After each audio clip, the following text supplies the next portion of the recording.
two players you need to buy this week in fantasy football can help you in the last 7 weeks stretch? It's getting there. We're already getting towards the end of the season. You hate to see it. I know. Okay, well, let's get into it. Tell me who you think people need to buy right now, go trade for, help them win their fantasy leagues. You need to be buying Cole Beasley right now. He's the wide receiver 32 so far this season, and he has 51 receptions, which is quite a bit. That's a high amount. He's got significantly more than DeAndre Hopkins, that's for sure. He had a few down weeks. I think it was weeks 2, 4, and 5. He only had a combined 6 receptions. Besides those weeks, he's been incredibly strong. The past 3 weeks, he has 33 targets combined. So he is becoming one of Josh Allen's favorite targets. He loves throwing to him. He's always his safety blanket. And he has the 11th highest hog rate in the NFL, 18.2%, 10th highest target rate at 29.3%. So he's becoming a guy that's consistently getting targets. The problem obviously is they're not very deep down the field and doesn't get touchdowns. But the reason I like Cole Beasley is because he's got such a safe floor. He can put up 9 to 10 points easily every week in PPR. And for the price you're going to have to pay for him, I absolutely love that. You can get him for so cheap. I just traded for him in a couple of leagues. I gave up Bryan Edwards for him in one league. Wow. Absolute steal. And then the other one, it was a dynasty league. I gave up a second-round pick, and then I got Beasley in a third. Okay. So you can get him for very, very cheap. And for the floor he'll give you, if you need an extra depth piece, I love adding Cole Beasley right now. Yeah, you just said 29% target share. Yeah. That's insane. I talked about DJ Moore having that kind of target share. You're not getting big plays from Cole Beasley, but you're getting safety with volume and a great floor, like you said. So again, he's someone that if you're in, I'm sure there's people that feel like they're in a really desperate spot at maybe it's the wide receiver position, let's say, and they feel maybe I have to give up a running back to go do it. You can go get Cole Beasley, and you probably don't have to give anything up that you think is really of much significance to your team. You could probably give up someone that has been struggling this year, and you even might be selling low, but they might not have any reason you might not think they're going to be any better or see any more improvement, but somebody might, right? Yeah, I can't think of a player off the top of my head, but I'm sure there's somebody that you'd be able to trade and get Cole Beasley for that hasn't been playing well, but still has some value. Meanwhile, Cole Beasley is just going to be consistent.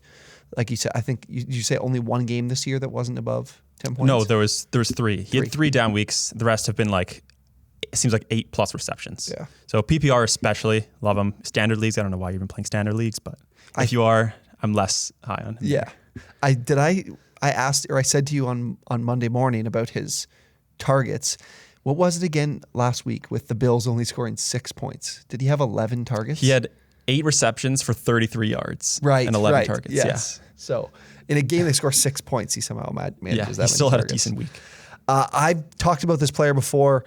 I think Darrell Henderson is someone you really need to trade for now as we get into this stretch. Your trade deadlines might be coming up. I think one league I got a message that it was coming up next week. Yeah. So that's relatively early, but still. Darrell Henderson's averaging 17.5 touches per game. That's 11th amongst all running backs.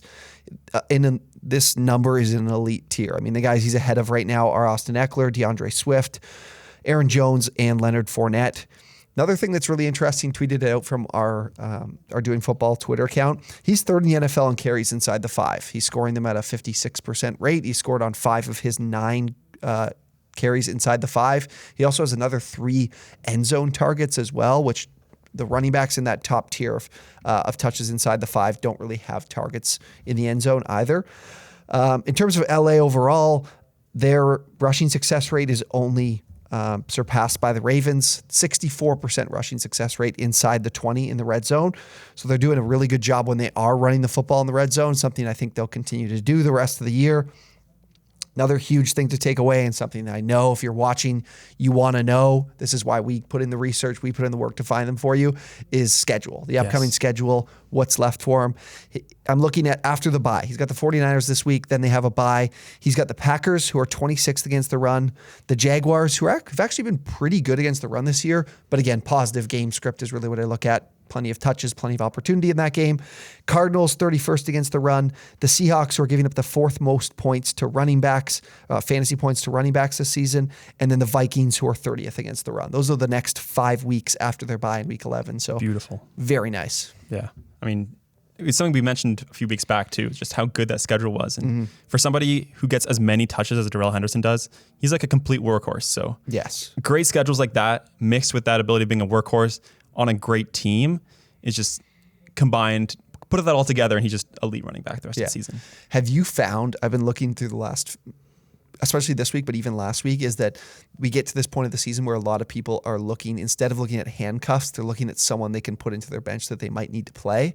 Yeah. I've seen guys like Sony Michel, Jamal Williams, even Madison end up on the waiver wire.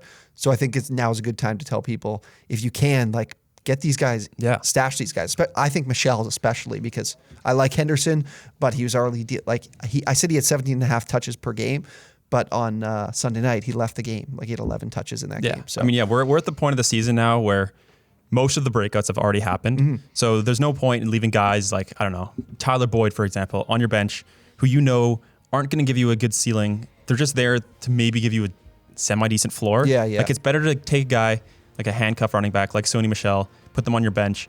Maybe if some injury happens, they can then vault themselves back up to a running back too. Yeah, I think that's an important thing in terms of if we can give any strategy the rest of the way. I've just noticed that a lot. Like Williams too. If Swift goes down, like we're talking. Swift has been on the injury report like every week. Yeah. So if you set your lineup this week, you see that there's some players that you've left out, you might not even really were considering to start. Go check the wire for those handcuffs, because you might as well sit on them in case something happens on the weekend. So, for sure. Good note. If you guys enjoyed the video, be sure to drop a like, subscribe to the channel as well. Chatting in the Discord, answering any questions there too. On Sundays now, moving forward, we'll be in the Discord for an hour before the games. So come join us there if you've got questions. Link for the Discord will be down in the description below. Thank you guys for watching. We'll see you next time.